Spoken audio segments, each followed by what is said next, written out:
నమస్తే, very good morning. This is Manoj. Today BRK the first ఎడిషన్లో మనతో పాటు న్యూస్ పేపర్లో వచ్చినటువంటి ప్రధాన అంశాలను చర్చించే ముందు లైవ్లో మనతో పాటు senior journalist analyst Banda Rammohan Rao గారు జాయిన్ అవుతారు. రామ్మోహన్ రావు గారు, గుడ్ మార్నింగ్. నమస్తే. Good morning Manoj. నమస్తే. ఫస్ట్ టుడే పేపర్లో వచ్చినటువంటి ప్రధాన అంశాలను చూసే ముందు ఈనాడు తెలంగాణ తీసుకుందాం. నిజాయితీ సమగ్రతే ముఖ్యం అంటున్నారు రాష్ట్రపతి ద్రౌపది ముర్ము. పబ్లిక్ సర్వీస్ అధికారుల ఎంపికలు అవే కీలకం కానున్నాయి. నియామకాల్లో పారదర్శకత, నమ్మకాన్ని పెంచాలి. యూపీఎస్సీ విశ్వసనీయ సంస్థ. పిఎస్సి చైర్పర్సన్ల జాతీయ సదస్సులు. రాష్ట్రపతి ద్రౌపది ముర్ము కీలకమైనటువంటి అంశాలను చెప్పుకొచ్చారు. ప్రధానంగా మనం చూస్తున్నాం ఇక్కడ పిఎస్సి చైర్పర్సన్ల సదస్సు వేదికపై రాష్ట్రపతికి జ్ఞాపిక బహుకరిస్తున్న యూపీఎస్సీ చైర్మన్ అజయ్ కుమార్. చిత్రంలో TGPSC chairman Bura Venkatesham, governor Jishnudev Varma సంబంధించినటువంటి ఇమేజ్ క్లిప్పింగ్ మనం ఈనాడు తెలంగాణ టాప్ హెడ్లైన్లో చూస్తున్నాం. ఏం చెప్తారు ఈ వార్తకు సంబంధించి బండారు రామ్మోహన్ రావు గారు? మనోజ్, మీకు అట్లాగే బీఆర్కే న్యూస్ ప్రేక్షకులు నమస్కారం. నిన్న దేశవ్యాప్తంగా మనకు ఆయా రాష్ట్రాల పిఎస్సీలు అట్లాగే యూపీపీఎస్సీ చైర్మన్తో సహా మొత్తం 28 రాష్ట్రాల వాళ్ళందరూ హాజరయ్యారు. దానిలో ముఖ్యంగా నిన్న ద్రౌపది ముర్ము మొన్ననే మనకు రాష్ట్రపతి శీతాకాల విడిదికి ఇక్కడికి వచ్చారు. చెన్నైలో కార్యక్రమం చూసుకొని 2-3 రోజులు ఇక్కడ ఉంటారు. ఉన్న సందర్భంగా కార్యక్రమం ఆమె వస్తుంది కనుక పెట్టుకోవడం 2 అయినాయి. చాలా రోజుల తర్వాత మన దగ్గర ఈ పిఎస్సి చైర్మన్ల సదస్సు జరిగింది. బుర్రా వెంకటేశం గారు అద్భుతంగా నిర్వహించారు. నా మిత్రుడు వారిని బాగా నిర్వహించారు. దానిలో ముఖ్యంగా రాష్ట్రపతి ఏదైతే మన సలహా ఇచ్చారో అది పాటించదగ్గదన్నమాట. భారత రాజ్యాంగంలో ఏదైతే చట్టసభలకు ఎంత ప్రాధాన్యత ఉందో కార్యనిర్వాహక వర్గానికి కూడా అంతే ప్రాధాన్యత ఉన్నది. కార్యనిర్వాహక వర్గంలో భాగంగా వీళ్ళు అంటే గ్రూప్ 1 కానీ, గ్రూప్ 2 కానీ, గ్రూప్ 3 కానీ, గ్రూప్ 4 కానీ ఎవరైనా అటెండర్ నుంచి మొదలుకొని మనకు ఆఫీసర్ వరకు అందరూ కూడా బాధ్యులే. అంటే మీరు కమిట్మెంట్ తో వ్యవహరించాలన్న కరెక్టే. ఎందుకంటే విజ్ఞానం నైపుణ్యం పెంచుకోవాలి, కమిట్మెంట్ తో వ్యవహరించాలి. ప్రభుత్వం చేసిన కార్యక్రమాలు చట్టాలు చేస్తే ఆ చట్టాలను ప్రజల్లోకి తీసుకెళ్లి ప్రజలకు వాళ్ళ సేవలు అందించే ప్రయత్నం చేసే క్రమంలో వారధులు లాంటి వాళ్ళు పెట్టారు. అంటే అటు ప్రభుత్వం అంటే రాజకీయ నాయకుల ఆలోచనకు ఇటు ప్రజలకు ఆచరణకు మధ్యన వారధిలాగా వ్యవహరించారన్నారు. ఇది మంచిది అంటున్నారు. ఎందుకంటే చాలా అంటే ఇప్పటి వరకు అయితే మనకు మంచి ప్రతిష్ట ఉన్నది యూపీపీఎస్సీకి. కొంచెం రాష్ట్రాల పిఎస్సీలు కొంతవరకు పరీక్షల నిర్వహణలు కానీ వాటిలో విఫలమైన సరే కానీ వైఫల్యాలని మంచి ఉన్నది కనుక మంచిని ఎక్కువ తీసుకుంటే 90% మంచిగా ఉన్నది. అప్పుడప్పుడు ఈ పిఎస్సి ఎగ్జామ్స్ లో లీక్ కావడం పేపర్లు, దాంతో రెండోది ఏంటంటే సరైన మూల్యాంకనం సరిగ్గా చేయకపోవడం, అట్లాగే మనకు కీ రిలీజ్ చేసేటప్పుడు అసంబద్ధంగా ప్రశ్నలు జవాబులు అంటే ఒకే ప్రశ్నకు 4 జవాబులు ఉండడం, ఏది రాసినా కరెక్ట్ కాదు కదా. మరి కానీ కీ చేసేటప్పటికంటే ముందు ప్రశ్నాపత్రాలు తయారు చేసేటప్పుడే చాలా జాగ్రత్తగా ఉన్నారంట. ఇప్పటికి కూడా బట్టి పడితే ప్రశ్నపత్ర వచ్చే ప్రశ్నలే వస్తున్నాయి తప్ప యుఎస్సీలో అంతకంటే ఏం చేయలేదు. ఎందుకంటే టిక్కులు పెట్టడం తప్ప ఇంకోటి ఏం చేయలేదు కనుక మైనస్ మార్కులు ఉంటాయి కనుక భయంగా పెడతారు. టిక్కులు ఏది పడితే అది పెట్టకుండా ఉంటారు కనుక మొత్తం మీద పిఎస్సి పరీక్షల నిర్వహణ దేశవ్యాప్తంగా మిగతా చాలా దేశాలతో పోల్చుకుంటే బాగున్నది. వాళ్ళు ఎగ్జామ్స్ రాసి పాస్ అయ్యి మళ్ళీ మెయిన్స్ రకరకాలుగా అన్ని రకాలుగా ఉంటాయి. గ్రూప్ 1 అయితే అవన్నీ చేసిన తర్వాత ఉద్యోగాలకు వచ్చినాక ఎట్లా ప్రవర్తించాలి, ఎట్లా చేయాలని దాని మీద నిన్న మంచి చర్చ జరిగింది. ఇవాళ కూడా జరుగుతుంది. ఇవాళ 2 రోజులు. ఇవాళ మరి ఉపరాష్ట్రపతి కూడా వస్తున్నట్టున్నారు మన రాష్ట్రానికి. అట్లా మొత్తం మీద ఈ అధికార యంత్రాంగాన్ని తయారు చేయడంలో ఈ పోటీ పరీక్షల నిర్వహణ చేస్తున్న పిఎస్సీలు యూపీపీఎస్సీ కూడా అభినందనీయం అంటున్నారు. రైట్. నెక్స్ట్ డిప్యూటీ సీఎం బట్టి విక్రమార్కకి సంబంధించినటువంటి వార్తను చూస్తున్నాం. ప్రజాభవన్లో ప్రజావాణి కార్యక్రమం నిన్నటి రోజున నిర్వహించారు. 74% సమస్యల పరిష్కారం గొప్ప విజయం. దేశంలో ఎక్కడా అమలు కాలేదు. దీనికి ప్రజల నుంచి వచ్చిన ఫిర్యాదుల్లో 74% పరిష్కారం కావడం తెలంగాణలో గొప్ప విజయమని డిప్యూటీ సీఎం బట్టి విక్రమార్క చెప్పుకొచ్చారు. మనం చూస్తున్న మంత్రులు పొన్నం ప్రభాకర్, జూపల్లి కృష్ణారావు, అలాగే నిన్నటి రోజున డిప్యూటీ సీఎం బట్టి విక్రమార్క ప్రజావాణికి సంబంధించినటువంటి ప్రజల దగ్గర నుంచి పలు సమస్యలకు సంబంధించినటువంటి వినతి పత్రాలను స్వీకరించారు. వాటిని 24 గంటల లోపల అమలు చేస్తున్నాం అంటూ కూడా డిప్యూటీ సీఎం బట్టి విక్రమార్క చెప్పుకొచ్చారు. ఎలా చూడొచ్చు అంటారు ఈ వార్తకు సంబంధించి? ఏ రాజ్యమైనా ప్రజల శ్రేయస్సు కోరేది. అది రాజరికం కావచ్చు, నియంతృత్వం కావచ్చు, ఇంకేదని కావచ్చు. తప్పు నియంత్రణ కావచ్చు, ఒక్కోసారి మంచి నిర్ణయాలు తీసుకునే సందర్భం.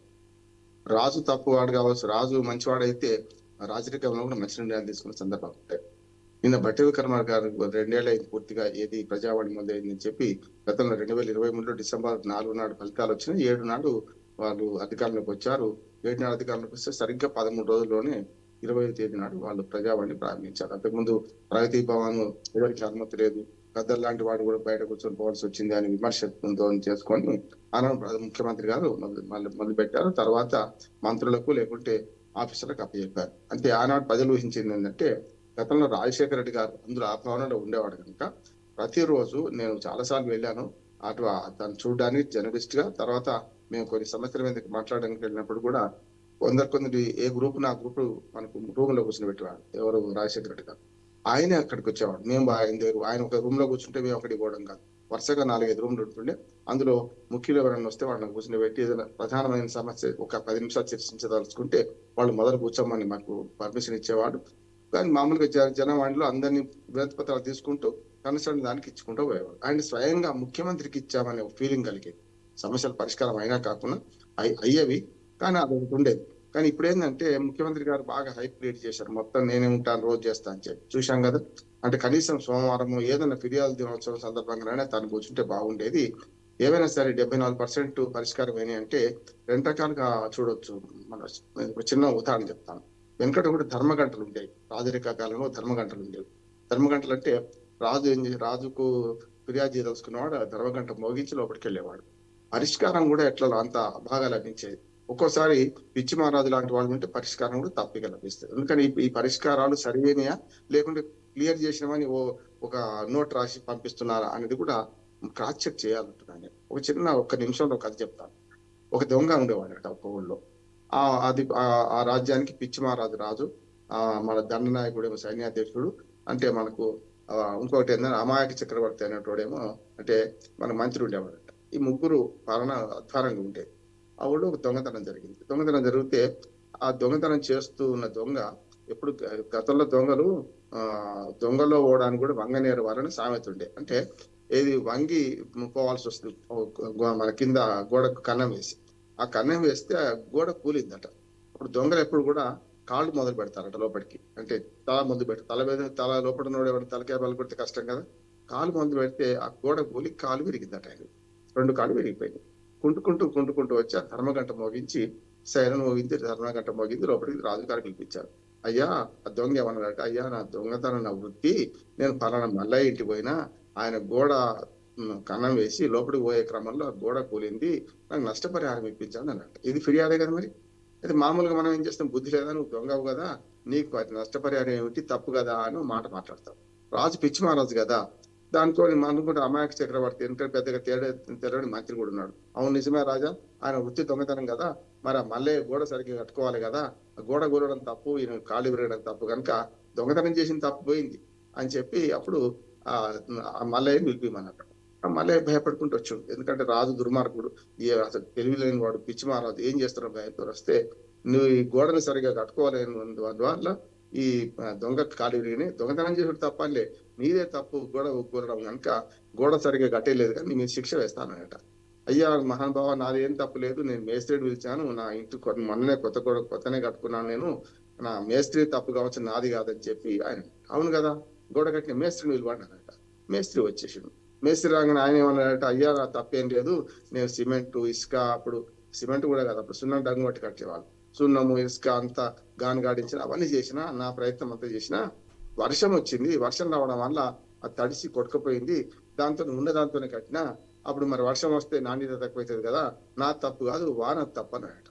అవును కదా, వానది తప్ప కదా, వానను పిలిపియండి అన్నట. అయ్యా వాన పిలిపిస్తాం, వాన మనిషి కాదు కదా అని ఎవరో చెప్పారు. మంత్రి చెప్పలే, దండనాయకుడు చెప్పలే. సరే వర్షం పిలిపించడానికి ఆలోచన చేయండి అని మంత్రివర్గ బృందం ఇట్లా చేస్తారు కదా, ఒక కమిటీ వేసిందట. మంత్రివర్గ బృందాన్ని వర్షాన్ని పిలిపించండి అన్నాడు. అందరు తల నీళ్ళు కొట్టుకుంది, ఎట్లా అసలు వర్షాన్ని పిలిపడం ఎట్లా, వర్షం అనేది మనిషి కాదు కదా, ఎట్లా పిలిపియాలని తలలు వద్ద కొట్టుకొని 3 రోజుల తర్వాత వాళ్ళకు నిర్ణయానికి వచ్చి వర్షం రావడానికి కారణాలు ఏమిటి వెతుకుదాం అనుకున్నాడు. మళ్ళీ ఒక కమిటీ వేసింది. వర్షం రావడానికి కారణాలు ఏమిటి అంటే, ఒక ఆయన మార్పుడు ఏం చెప్పిందంటే, పొగ పెడితే వర్షం వస్తుంది, మేఘాలు వస్తాయి కదా, మేఘాలు అంటే పొగ అనుకున్నాడు ఆయన. పైన పొగ పెడితే కింద పొగ పెడితే పైన వర్షాలు వస్తాయి, మేఘాలు వస్తాయి, దాంతో వర్షాలు వస్తాయి అనుకున్నాడు. వర్షాలు ఎట్లా వస్తాయో వాళ్ళకి అంత శాస్త్రీయ జ్ఞానం లేదు. పొగ ఎవడు పెడతారు మన ఊళ్ళో అని ఇంకో కమిటీ వేశాం. అప్పుడు పొగ ఎవడు పెడతారు ఊళ్ళో అంటే, కుమ్మరి వాము, ఊళ్ళో కుమ్మరాయి ఉంటాడు, ఆ కుమ్మరి వాము రోజు పొగబెడుతుంది పైకి, అదే దానికి కారణం అని చెప్పి గులాబ్ కుమ్మరాయన విలువ అని అంట. ఇప్పుడు కుమ్మరాయన విలువ కుమ్మరాయన కొంచెం లావుగా ఉంటాడు, ఎందుకంటే అక్కడనే మన కుమ్మరి వాము దగ్గర కూర్చొని రోజు చేసేవాడు. చేస్తుంటే కొంచెం బొద్దుగా ఉంటాడు. ఆయన భార్య కుండలు అమ్ముకొస్తుంది, ఇద్దరిని పిలిపించాడు. అప్పుడు రాజా నా తప్పే ఉంది, నేను కుండలు అమ్ముకునేవాడిని, నేను వాము దగ్గర కూర్చుంటే నా తప్పేం లేదంటే, కాదు కాదు నువ్వు పొగ పెడుతున్నావు పైకి కనుక మరి ఎట్లా అని అన్నాడట. అయితే కుమ్మరి ఆయన బాగా సన్నగా ఉంటాడు, బొద్దుగా చాలా సన్నగా ఉంటాడు. అయితే నీకు శిక్ష వేయాల్సిన సమస్య లేదు, నువ్వు రోజు పొగబెడుతున్నావు అని వాడు శిక్ష వేసింది. ఏమని ఆ శిక్ష ఎట్లా మొదలైందంటే, ఒక పెద్ద మొద్దు ఉంటదట, ఆ మొద్దుకు ఈ వాళ్ళని కట్టేసి ఒక శూలం లాంటి దూలం లాంటి దాన్ని దూలం పట్టుకొని శూలం లాస్ట్ కూడా దాన్ని పొడిచేసి చంపేస్తారు. అది అక్కడ పద్ధతి. అయితే ఆ కుమ్మరి ఆయన ఒక అనుమానం వ్యక్తం చేసినట్టు, ఏమనంటే అయ్యా నేను రేవటలాగా పక్కగా ఉన్నా, నాకు ఆ దూరాన్ని కట్టేస్తారు, శిక్ష వేస్తే మంచిదే, ఎందుకంటే ఎదురిస్తే తప్పు, ఎదురిస్తే వాడు అప్పుడే చంపేస్తాడు, కనుక నేను అక్కడ కట్టేస్తే నేను మూలకపోతా, మీరు పెద్ద శూలంతో ఉంచుతున్నారు నన్ను, కనుక నేను ఆ శూలానికి ఇటుపక్కన పోతే నేను చావా కదా, మరి నేను సన్నగా ఉన్నా కదా అని చెప్పి అని వినతి పత్రం పెట్టుకుంటాడు. పెట్టుకుంటే రాజు ఆలోచన చేసిండట, ఇటు మంత్రి ఆలోచన చేసిండు, దండనాయకుడు ఆలోచన చేసిండు, నిజమే కదా వాడు అనేది అనుకుంటాడు. అనుకొని ఏం చేసిండట రాజు చివరికి తీర్పు ఏం చెప్పిండట అంటే, ఈ ఊళ్ళో ఆ మొత్తుకు సరిపోయి ఆ దుంగకు సరిపడినంత మనిషి, బలమైన మనిషి, బలిష్టమైన మనిషి, దొడ్డుగా ఉన్న మనిషి తీసుకొచ్చి దానికి బలి అన్నట్టు అయిపోయింది. అంటే తీర్పు ఏం చెప్పిండ్రు, వర్షం పోయింది, మల్లయ్య పోయిండు, దొంగతనం చేసినోడు పోయిండు, అందరు పోయి చివరికి ఏంది ఆ దేశంలో చాలా బలిష్టంగా ఉన్న మనిషిని ఆ మొద్దు కట్టేసి బలి అన్నట్టు. వానికి ఏమైనా నేరం ఉంది ఏమన్నా? తీర్పులు ఇట్లా ఉంటాయి, రాజుగారి తీర్పులు ఎట్లాగే ఉంటాయి, వీళ్ళ పరిష్కారాలు కూడా అట్లా ఉంటాయి అంటాడు స్పష్టంగా. వీళ్ళ పరిష్కారాలు ఎట్లా ఉంటాయంటే, ఏది చేయకపోయినా కూడా ఆల్రెడీ పరిష్కరించినట్టు నోట్ రాసేస్తారు, అయిపోతుంది. అని 74% పరిష్కారం అయితే ప్రజలు సంతోషపడాలి కదా.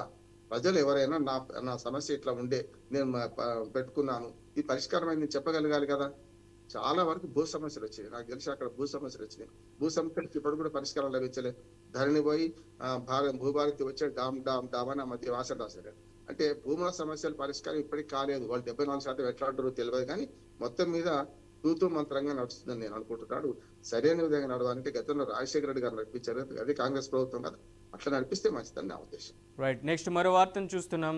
ఏదైతే తెలంగాణలో స్థానిక సంస్థల ఎన్నికల్లో 66% ఓట్లు పోలయ్యాయి కాంగ్రెస్ పార్టీకి అనేసి సీఎం రేవంత్ రెడ్డికి చెప్పుకొచ్చారు. ఏదైతే దానికి అనుగుణంగానే కేటీఆర్ కౌంటర్ ఇచ్చారు. మీకు 66% స్థానాలు నిజమైతే ఆ 10 మంది ఎమ్మెల్యేలతో రాజీనామా చేయించాలి, వారి నియోజకవర్గాల్లో ఉప ఎన్నికలకు వెళ్లాలనేసి కూడా సీఎం రేవంత్ రెడ్డికి కేటీఆర్ కౌంటర్ ఇచ్చారు. మొత్తం ఎవరైతే బీఆర్ఎస్ పార్టీ నుంచి ఫిరాయించినటువంటి 10 మంది ఎమ్మెల్యేలు కాంగ్రెస్ పార్టీలో కండువాలు కప్పుకున్నారు. వాళ్ళని ఇప్పటికే 5 మంది ఫిరాయింపు అనర్హత వేటును కూడా కొట్టివేసినటువంటి పరిస్థితి స్పీకర్కి ఉన్నటువంటి ఉంది. ఆ స్పీకర్ను ఉద్దేశించి కూడా కేటీఆర్ తాజాగా వ్యాఖ్యలు చేశారు. ఎలా చూడొచ్చు అంటారు ఈ వార్తకు సంబంధించి?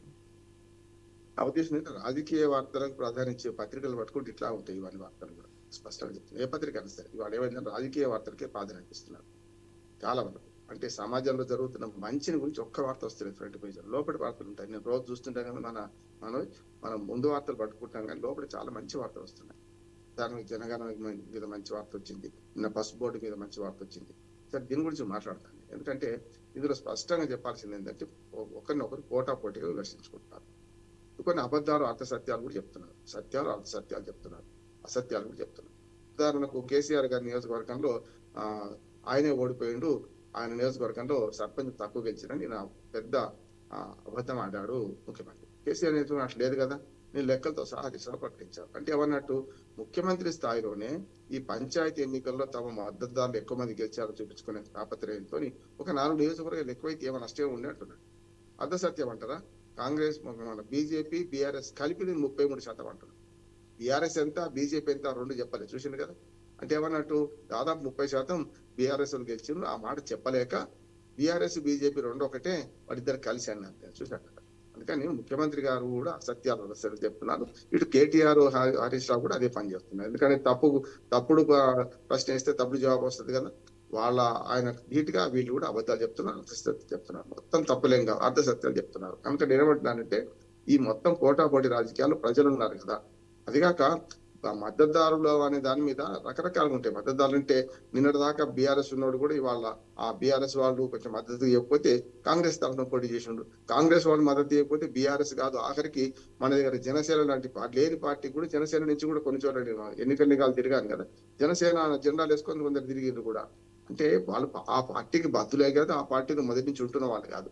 కనుక ఈ పంచాయతీ ఎన్నికలను పార్టీలకు అతీతంగా భావించాలి, దీనిలో ఏదో గెలుపోవటం కాదు. అందుకనే ఇప్పుడు ప్రతిపక్షాలు ఛాలెంజ్ చేస్తున్నాయి, అయ్యా మీరు 84 నియోజకవర్గాలు 77 నియోజకవర్గాలకు మీరు గెలిచారంటున్నారు కదా, 93 నియోజకవర్గాల్లో 87 నియోజకవర్గాల్లో మీరు గెలిచామంటున్నారు కదా, మరి 10 మందిని రాజీనామా చేయించండి అని అంటున్నారు. ఛాలెంజ్ కరెక్టే కదా.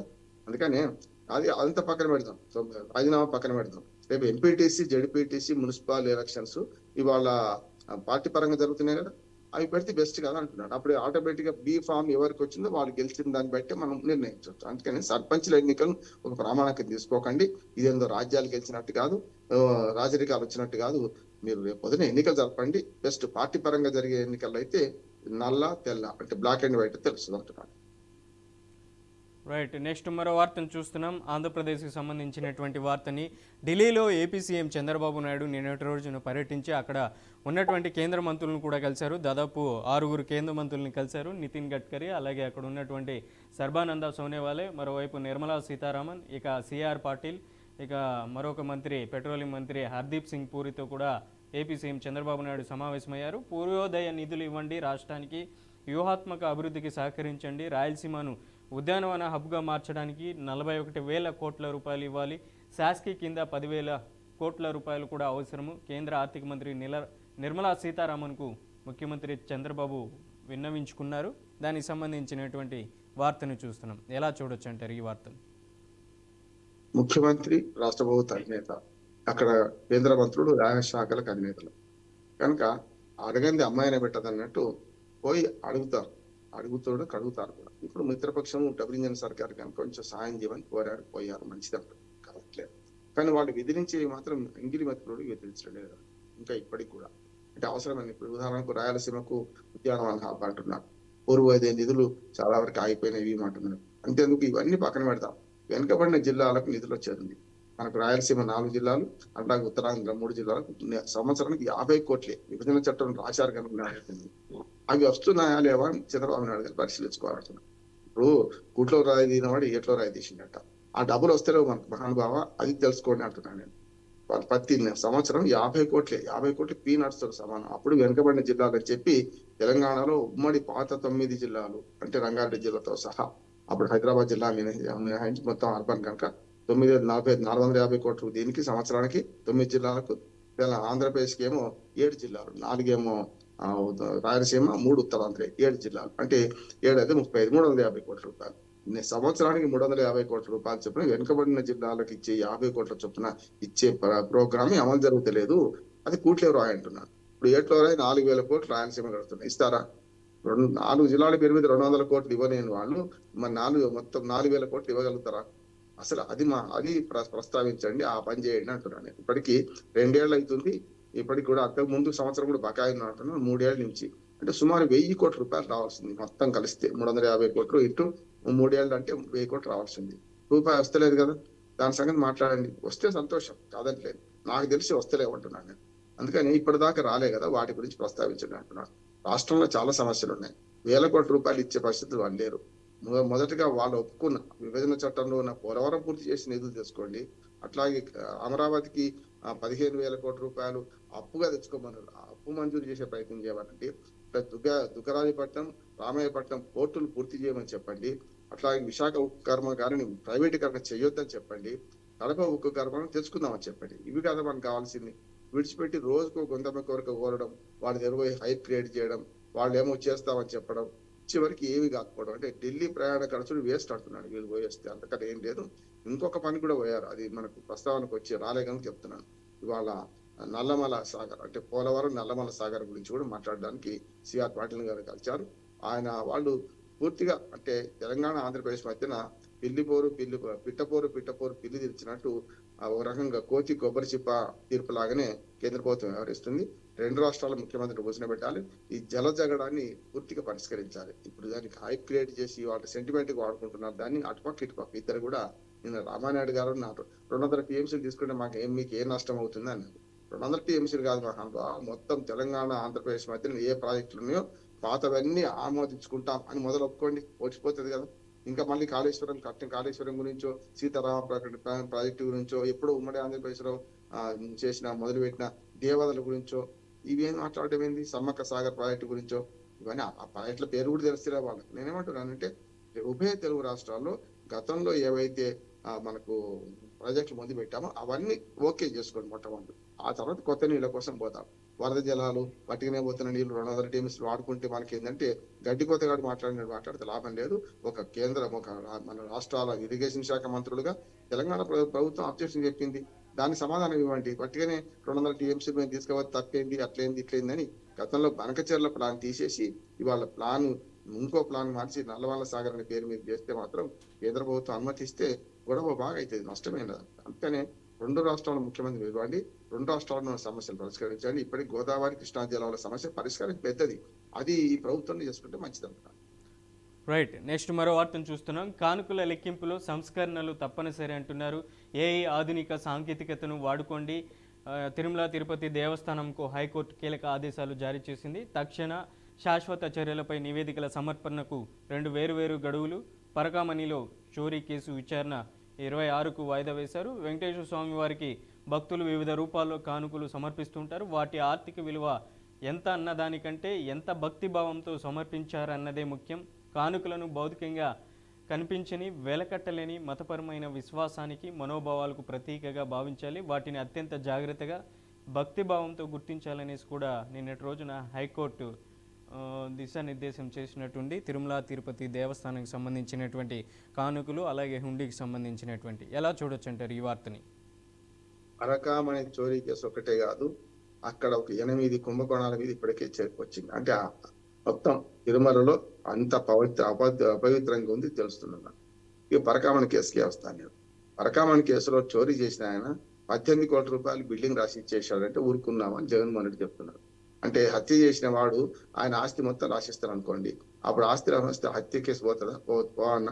దొంగతనం చేసిన వాడి కేసు సొమ్ము రికవరీ అవుతేనే దొంగతనం చేసిన రుజువు. నేను అడ్వకేట్ చెప్తున్నాను. దొంగతనంలో ఏం చేస్తారంటే రికవరీ ఏం చేశారు? బంగారం ఎత్తుకపోతే బంగారం రికవరీ చేశారా, నోట్లు ఎత్తుకపోతే నోట్లు రికవరీ చేశారా, చంపిన వాడికి అయితే గొడ్డలతో చంపాడా లేకుంటే కోడికత్తితో చంపాడా, దాన్ని కూడా రికవరీ చేస్తారు కదా, ఆ కోడికత్తి గొడ్డలో. ఇది కూడా అంతే. ఆయన దగ్గర డబ్బులు దొరికిన కనుక నేను మొత్తం ఆస్తిని అంటే అక్రమంగా సంపాదించుకున్న ఆస్తే కదా. ఆయన ఆస్తి ఎంత, ఆయన ఆదాయం ఎంత, ఆదాయాన్ని మించిన ఆస్తులు ఉన్నాయా, ఇట్లాంటి ఎన్నిసార్లు దొంగతనం చేస్తే ఆస్తి సంపాదించుకున్నారు, ఆ 18 కోట్ల రూపాయల బిల్డింగ్ ఎట్లా రాశారు, అది ఎట్లా సంపాదించాలని ఎంక్వైరీ చేస్తే దొంగతనం చేసిన సొమ్మును మళ్ళీ గాలికి పోయే పేరపిండి కృష్ణార్పణ అంటే నడుస్తుందా? దొంగ రక్షించాలి. కనుక వాళ్ళ సుప్రీంకోర్టు వ్యాఖ్యలు సరైన. రెండోది కూడా వాళ్ళు ఏమన్నారంటే ఈ కూర్చొని లెక్క పెడుతున్నారు కదా, చూసాం కదా మనం, డబ్బులు లెక్క పెట్టినప్పుడు కూర్చొని లెక్క పెడుతున్నారు.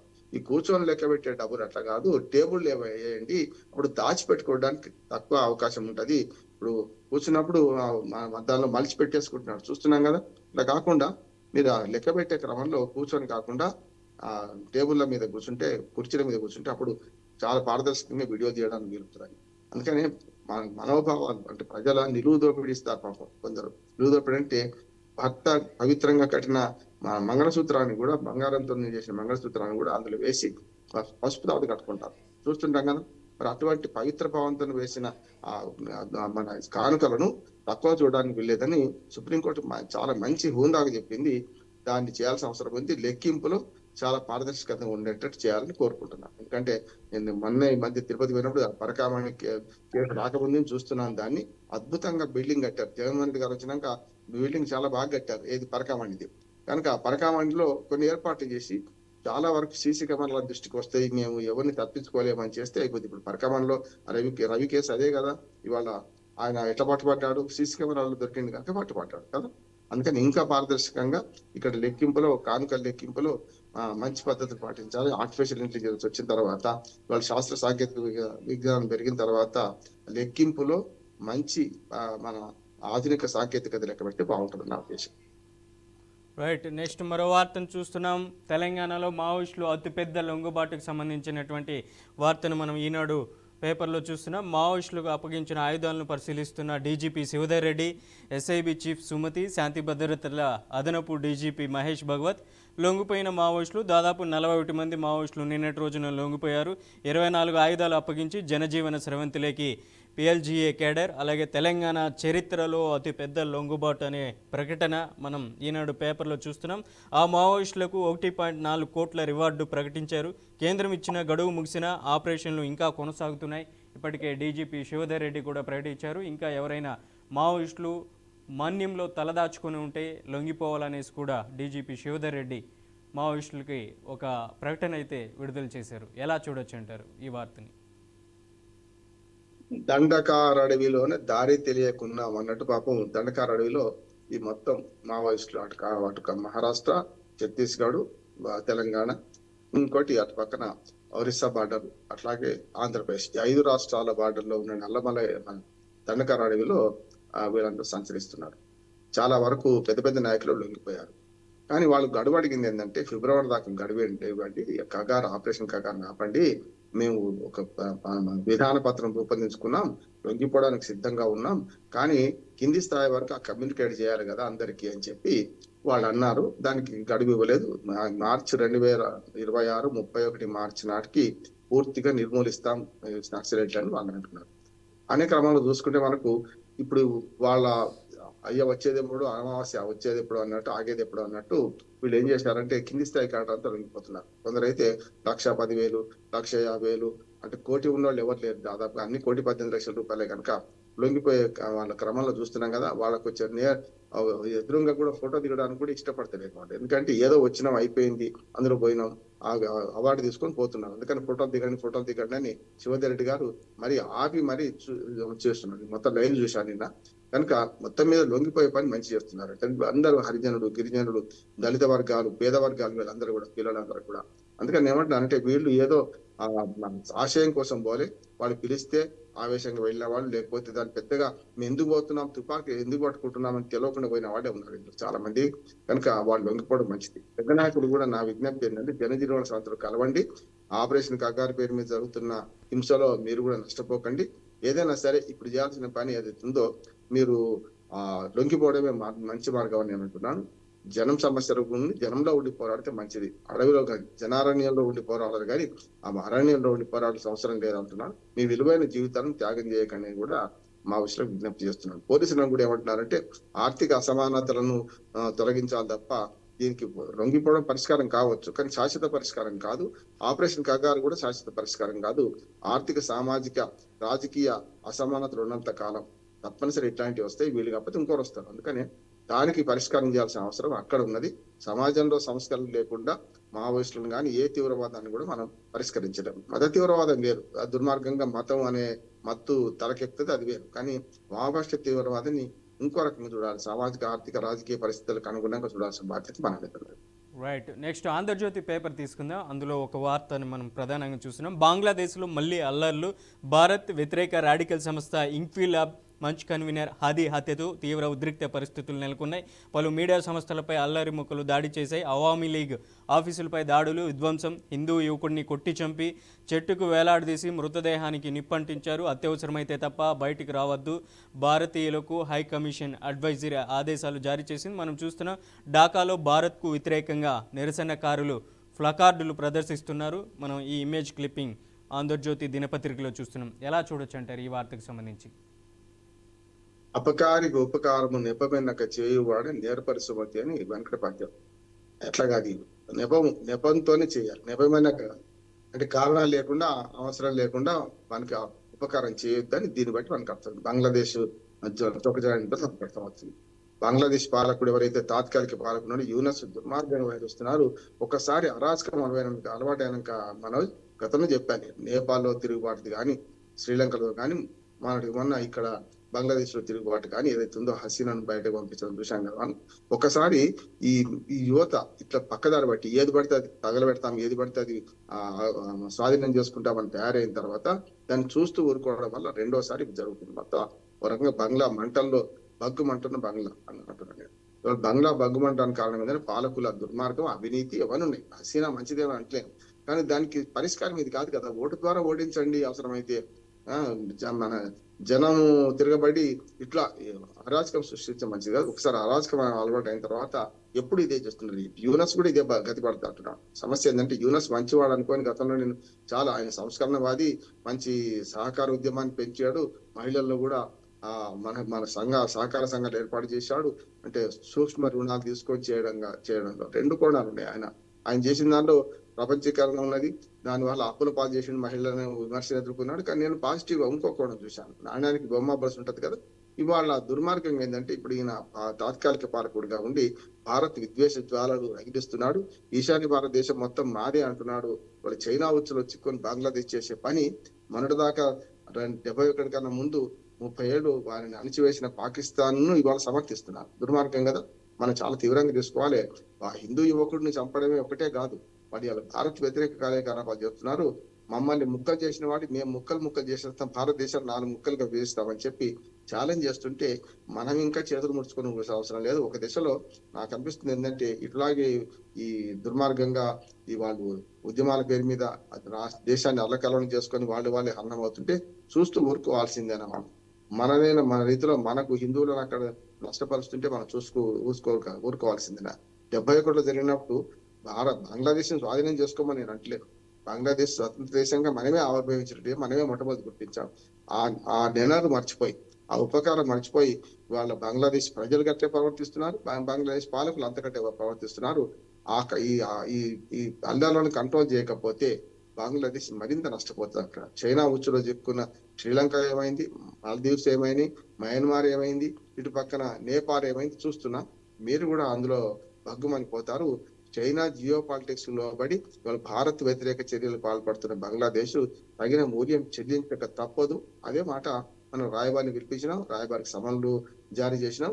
అక్కడ పరిస్థితులు చక్కబడకపోతే అవసరమైతే మన సైన్యం కూడా జోక్యం చేసుకునే అవకాశం అవసరం వస్తుందేమో అని నేను అనుకుంటున్నాను. రైట్. బండారు రామ్మోహన్ రావు గారు, ఇవాళ దినపత్రికలు వచ్చినటువంటి పలు అంశాలపై మీ విశ్లేషణ అందించినందుకు ధన్యవాదాలు. రైట్, ఇది ఇవాళ ది ఫస్ట్ ఎడిషన్. రేపటి ఫస్ట్ ఎడిషన్లో మళ్ళీ కలుద్దాం. చూస్తూనే ఉండండి BRK న్యూస్.